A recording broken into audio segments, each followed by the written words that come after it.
রাধে রাধে, হরে কৃষ্ণ। সবাইকে জানাই শুভ গণেশ চতুর্থীর দিন। আজকে তোমাদের সঙ্গে আমি আলোচনা করব কেন সিদ্ধিদাতা গণেশের পুজো আগে করা হয় এবং সিদ্ধিদাতা গণেশের কেন হাতির মস্তক। তো আজকে তোমাদের সঙ্গে আমি এই বিষয়ে আলোচনা করব।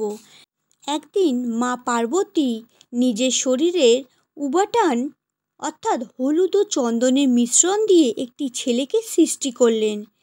সেই ছেলেই হলেন গণেশ। মাতা পার্বতী তাকে নির্দেশ দিলেন, আমি স্নান না শেষ করা পর্যন্ত কেউ যেন ভিতরে না আসতে পারে। মাতা পার্বতীর কথা মতন গণেশ দরজায় প্রহরা দিয়ে রাখলেন। এদিকে মহাদেব শিব তখন কৈলাসে ফিরলেন, কিন্তু দরজায় এক অচেনা বালক তাকে আটকালেন। মহাদেবের শিষ্যরা এই বালকের সঙ্গে লড়াই করলেও গণেশ তাদের পরাজিত করলেন। শেষমেশ স্বয়ং মহাদেব রুষ্ট হয়ে নিজের ত্রিশূল দিয়ে গণেশের মস্তক ছিন্ন করে ফেললেন। মা পার্বতী স্নান সেরে বেরিয়ে এসে দেখলেন তার স্নেহের পুত্র মৃত পড়ে আছে মাটিতে। তিনি প্রচণ্ড ক্রুদ্ধ হলেন এবং সমগ্র বিশ্ব ধ্বংস করার হুমকি দিলেন। দেবতারা ভয় কাঁপতে লাগলেন।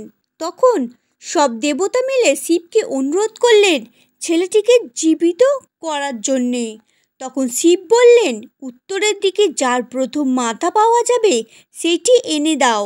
দেবতারা একটি হাতির শির নিয়ে এলেন। শিব সেই মাথা গণেশের স্থাপন করে তাকে পুনর্জীবিত করলেন। শিব গণেশকে আশীর্বাদ করলেন, তুমি হবে বিঘ্নহর্তা, বুদ্ধিদাতা এবং সকল পূজার আগে তোমার পূজা হবে। সেই থেকেই গণেশ পুজো আগে করা হয়। বন্ধুরা, তোমাদের ভিডিওটা কেমন লাগলো অবশ্যই কমেন্ট বক্সে জানাবে। আর সবাই বলো, জয় সিদ্ধিদাতা গণেশের জয়।